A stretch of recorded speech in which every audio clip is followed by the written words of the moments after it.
ubur-ubur.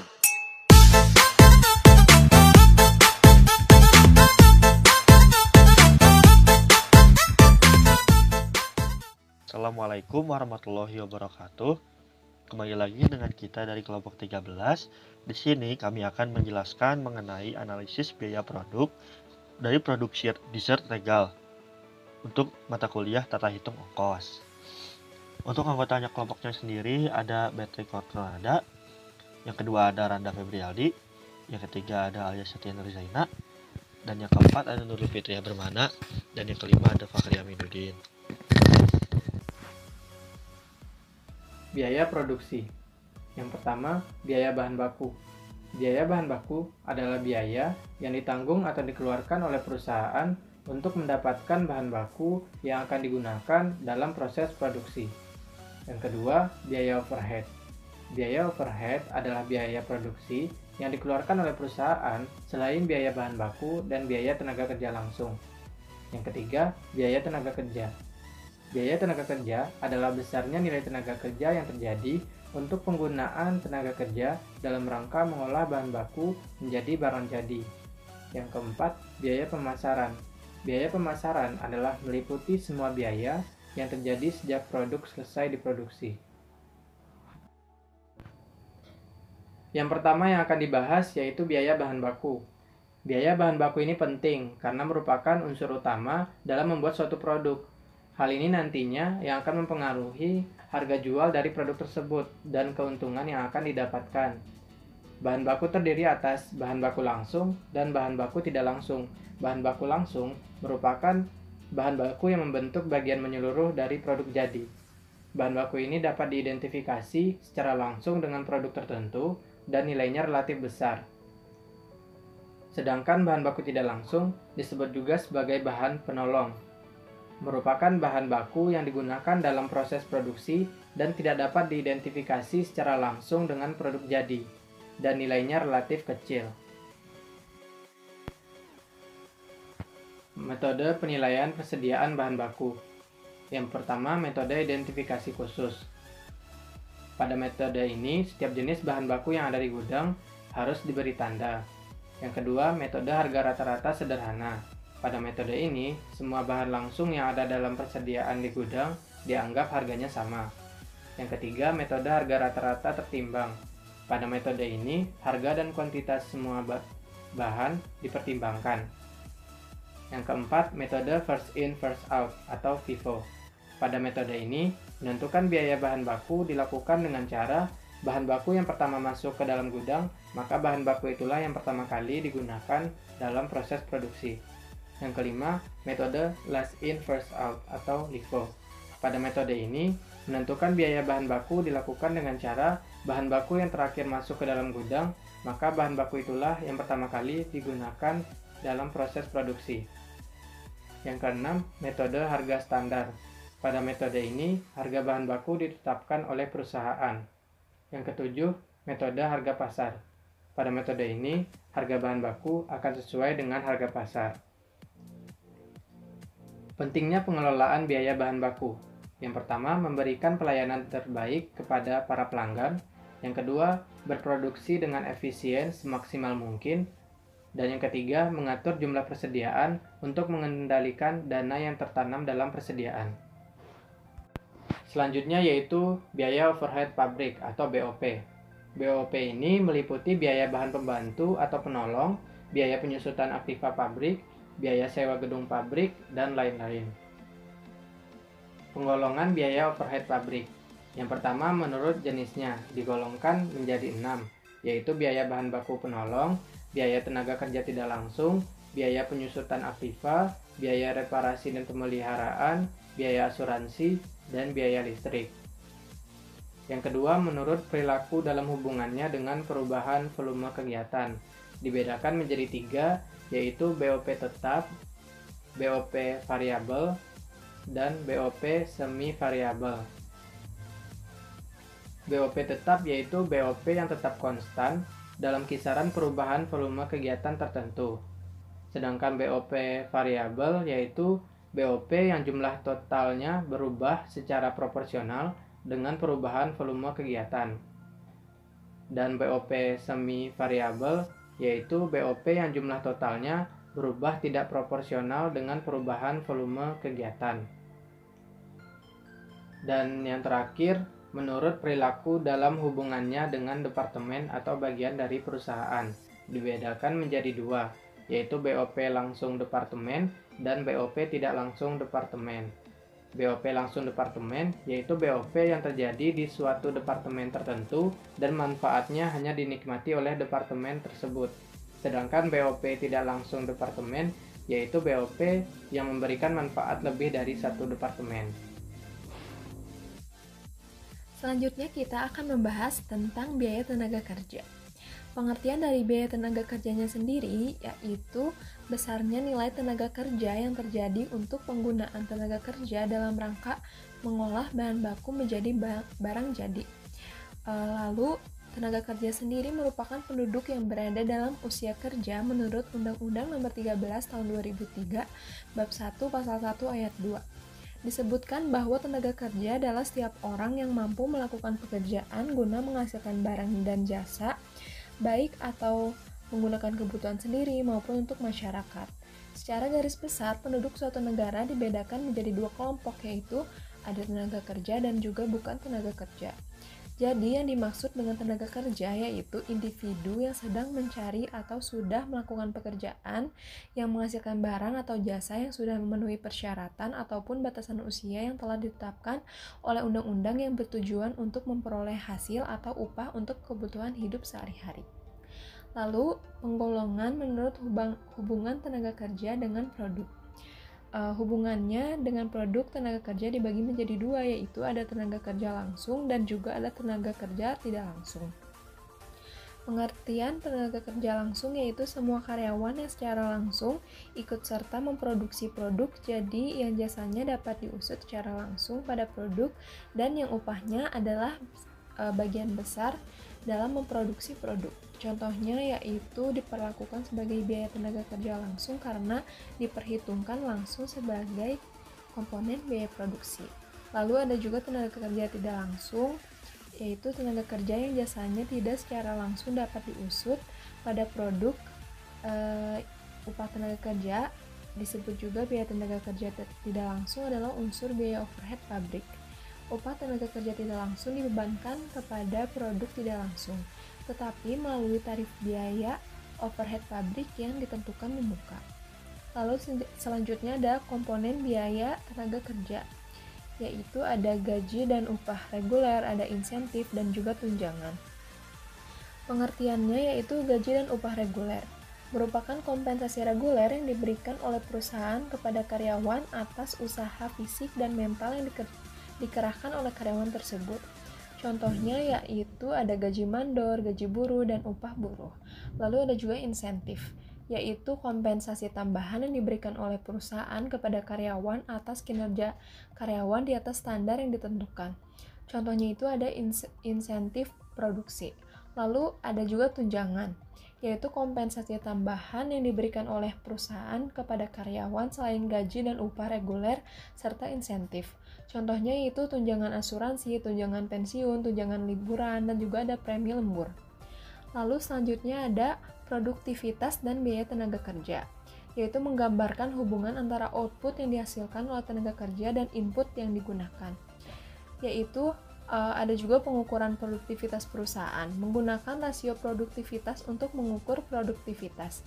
Rasio produktivitas merupakan perbandingan antara output yang dihasilkan tenaga kerja relatif dan standar kinerja yang telah ditentukan. Rasio produktivitas adalah output dibagi dengan input. Output dapat meliputi barang atau jasa yang dihasilkan, dan juga input merupakan sumber daya ekonomis yang juga dapat meliputi barang atau jasa yang dikorbankan.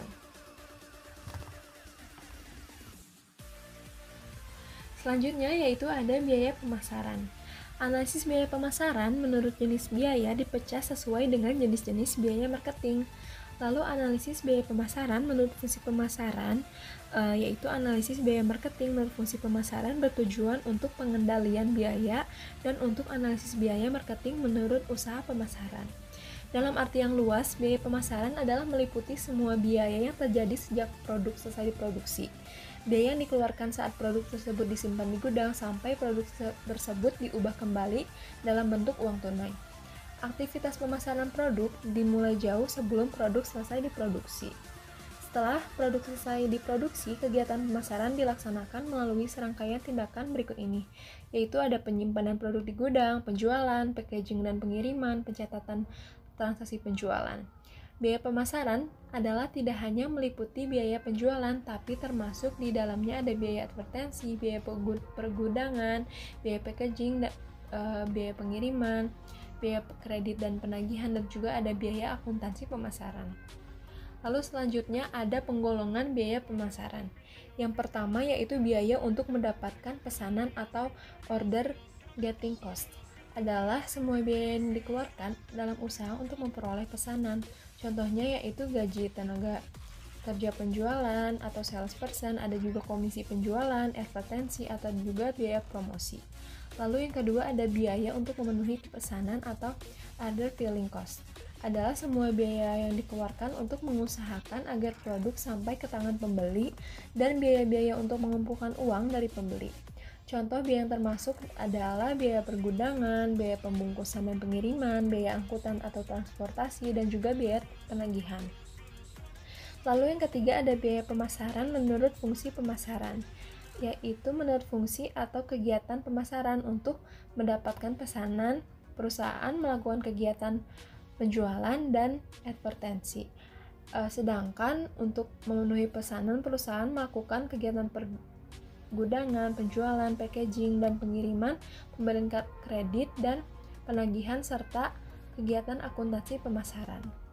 Menurut fungsi pemasaran, biaya marketing digolongkan sebagai berikut. Ada yang pertama adalah fungsi penjualan. Fungsi penjualan terdiri dari kegiatan untuk memenuhi pesanan yang diterima dari pelanggan. Contohnya yaitu gaji karyawan penjualan, biaya depresiasi kantor, biaya sewa kantor. Yang kedua ada fungsi advertensi, yaitu terdiri dari aktivitas perencanaan dan pelaksanaan kegiatan order getting melalui kegiatan advertensi dan promosi. Terdiri dari gaji karyawan advertensi, biaya iklan, pameran, promosi, dan biaya contoh produk atau cost of sample. Yang ketiga ada fungsi pergudangan, yaitu terdiri dari kegiatan penyimpanan produk jadi yang siap untuk dijual, yaitu terdiri dari gaji karyawan bagian gudang, biaya depresiasi gudang, dan biaya sewa gudang. Yang keempat ada fungsi packaging dan pengiriman, yaitu terdiri dari kegiatan packaging produk dan pengiriman produk kepada pembeli, yaitu contohnya biaya karyawan bagian pembungkusan dan pengiriman, biaya bahan untuk pembungkus, biaya pengiriman, biaya depresiasi kendaraan, dan biaya operasi kendaraan. Dan yang kelima ada fungsi kredit dan penagihan, yaitu kegiatan pemantauan kemampuan keuangan pelanggan dan penagihan piutang dari pelanggan. Contohnya yaitu gaji karyawan, bagian penagihan, dan potongan tunai. Lalu yang keenam ada fungsi akuntansi pemasaran, yaitu terdiri dari kegiatan pembuatan faktur dan penyelenggaraan catatan akuntansi penjualan. Itu terdiri dari biaya gaji karyawan, fungsi akuntansi pemasaran, dan biaya kantor. Lalu ada cara analisis biaya pemasaran. Yang pertama ada analisis biaya pemasaran menurut jenis biaya.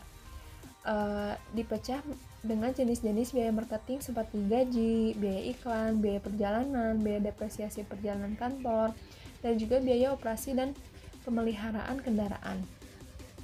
Analisis ini, manajemen perusahaan dapat mengetahui rincian jenis biaya marketing, namun tidak dapat memperoleh informasi mengenai biaya yang telah dikeluarkan untuk menjalankan kegiatan pemasaran tertentu. Kemampuan tiap-tiap produk yang dijual dalam menghasilkan laba, cara penjualan yang dijalankan, dan kemampuan menghasilkan laba tiap-tiap daerah pemasaran. Lalu yang kedua adalah analisis biaya pemasaran menurut fungsi pemasaran, yaitu suatu kegiatan pemasaran yang memerlukan pengeluaran biaya.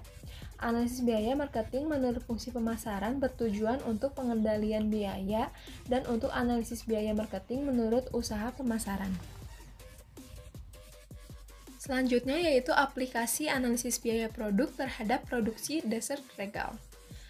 Pengertian dari dessert regalnya sendiri itu karena dessert box sekarang sedang hits di kalangan pencinta makanan manis, seperti namanya dessert box merupakan makanan penutup atau cake yang ada di dalam kotak makanan itu berbeda dengan dessert yang disajikan di dalam piring.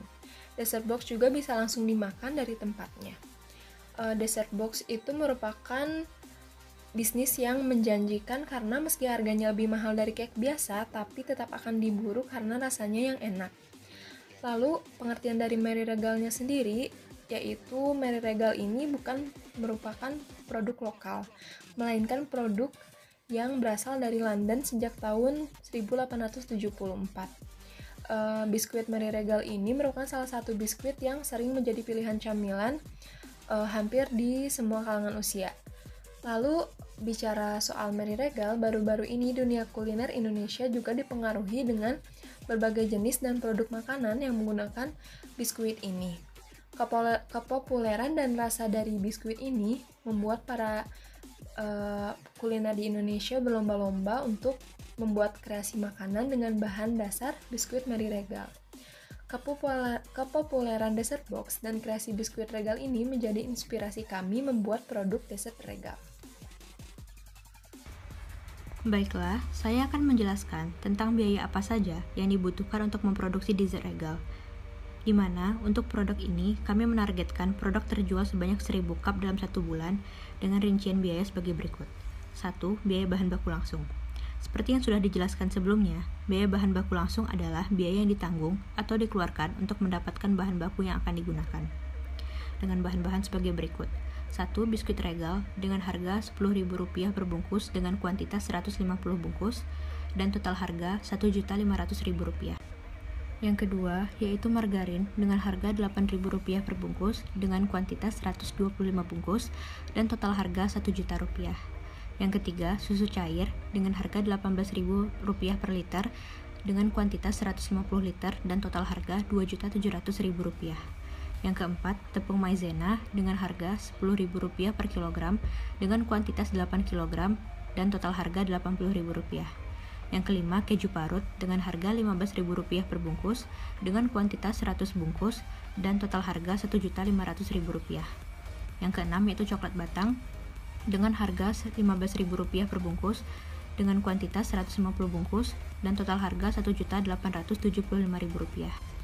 Yang ketujuh, yaitu agar-agar plain dengan harga Rp5.000 per bungkus dengan kuantitas 400 bungkus dan total harga Rp2.000.000.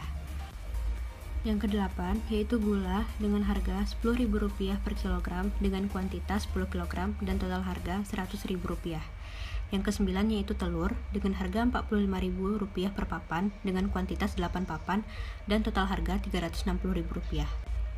Yang ke-10, yaitu susu kental manis dengan harga Rp12.000 per kaleng dengan kuantitas 15 kaleng dan total harga Rp180.000. Yang ke-11, yaitu cup dengan harga Rp1.200 per buah dengan kuantitas 1000 buah dan total harga Rp1.200.000. Yang ke-12, yaitu sendok plastik dengan harga Rp100 per buah dengan kuantitas 1000 buah dan total harga Rp100.000. Dari 12 bahan baku tersebut diperoleh total sebanyak Rp12.595.000.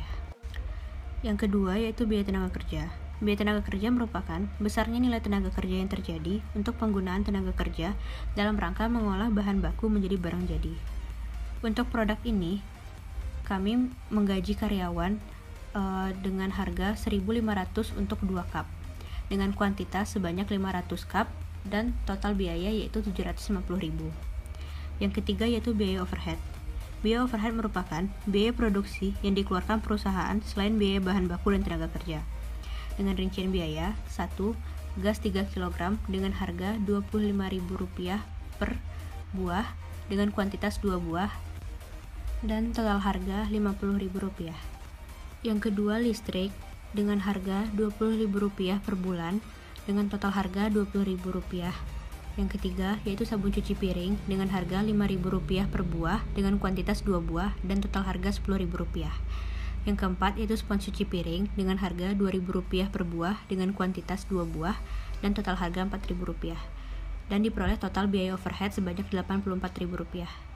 Yang keempat, yaitu biaya pemasaran. Biaya pemasaran yaitu biaya yang dibutuhkan untuk memasarkan suatu produk. Dengan rincian 1. Kuota internet 10 GB dengan harga Rp90.000 untuk 1 kali pembelian dengan kuantitas 1 kali dan total harga Rp90.000. Yang kedua yaitu iklan dengan harga Rp35.000 untuk 1 kali iklan dengan kuantitas 1 kali iklan dengan total harga yaitu Rp35.000 dan diperoleh total biaya pemasaran sebanyak Rp125.000. Yang kelima, biaya administrasi umum, yaitu biaya yang digunakan untuk membantu kegiatan produksi seperti biaya penyusutan peralatan dan lain-lain. Dengan rincian biaya, 1 kompor dengan masa pakai selama 4 tahun dengan harga penyusutan Rp7.500 dan kuantitas 1 buah dengan total harga Rp7.500. Yang kedua, yaitu kulkas dengan masa pakai selama 4 tahun dengan harga penyusutan Rp20.000 dengan kuantitas 1 buah dan total harga Rp20.000. Yang ketiga, teflon dengan masa pakai selama 4 tahun dengan harga penyusutan Rp4.000 per buah dengan kuantitas 2 buah dan total harga Rp8.000. Yang keempat, mixer dengan masa pakai selama 4 tahun dengan harga penyusutan Rp6.250 dengan kuantitas 1 buah dan total Rp6.250.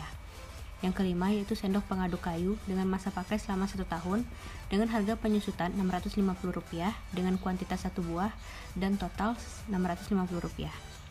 Yang keenam yaitu pisau dengan masa pakai selama 2 tahun dengan harga penyusutan Rp210 dan kuantitas 1 buah dengan total harga Rp210.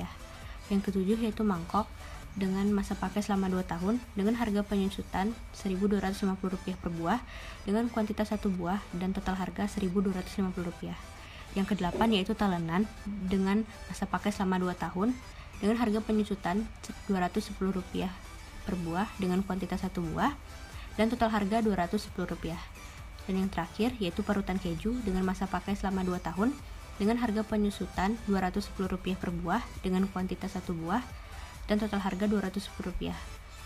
Oleh karena itu, diperoleh biaya administrasi umum sebesar Rp44.280. Dari kelima biaya yang telah disebutkan tadi, dapat diperoleh total biaya untuk produksi dessert regal ini sebesar Rp13.598.280 dengan rincian biaya bahan baku langsung sebesar Rp12.595.000, biaya tenaga kerja Rp750.000, biaya overhead Rp84.000, biaya pemasaran Rp125.000 dan biaya administrasi umum sebesar Rp44.280, di mana total Rp13.598.280 ini untuk memproduksi 1000 cup dessert regal.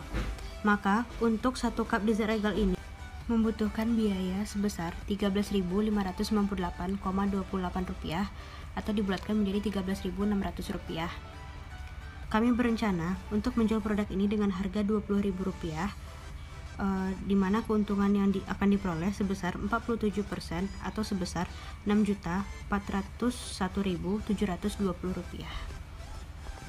Dan ini merupakan keuntungan selama 1 bulan penjualan produk. Selanjutnya yaitu strategi pengendalian biaya dalam pemasaran. Yang pertama, pengemasan dan poster produk. Pengemasan produk dilakukan secara sederhana dan fungsional, tetapi tetap memperhatikan nilai estetika agar menciptakan respon emosional positif yang secara tidak langsung membujuk konsumen untuk membeli produk dessert regal ini. Pengemasan produk yang sederhana akan meminimalisir biaya produksi, namun masih tetap memperhatikan keamanan dan ketahanan agar produk yang dipasarkan tidak mudah rusak. Berkaitan dengan pengemasan produk, pengambilan foto untuk poster produk yang baik juga menunjang ketertarikan dan kepercayaan pembeli karena menggunakan foto nyata hasil produksi sendiri. Untuk menghemat biaya pemasaran, foto produk dapat menggunakan kamera handphone tanpa perlu jasa profesional. Selanjutnya yaitu media pemasaran. Sehubungan dengan wabah corona yang ramai belakangan ini, sehingga pemasaran secara langsung akan sulit dilakukan. Untuk itu, penjualan produk dapat dilakukan secara online dalam berbagai platform media sosial seperti Instagram, Line, dan WhatsApp, di mana konsumen dapat memesan produk langsung melalui platform tersebut. Penggunaan media sosial juga meminimalisir biaya operasional toko karena hanya membutuhkan modal kuota internet. Melalui akun media sosial tersebut juga bisa dijadwalkan postingan produk dan informasi ketersediaan produk sehingga konsumen tidak ketinggalan informasi mengenai produk yang dijual. Membubuhkan beberapa tagline menarik pada setiap postingan juga dilakukan untuk meningkatkan minat konsumen.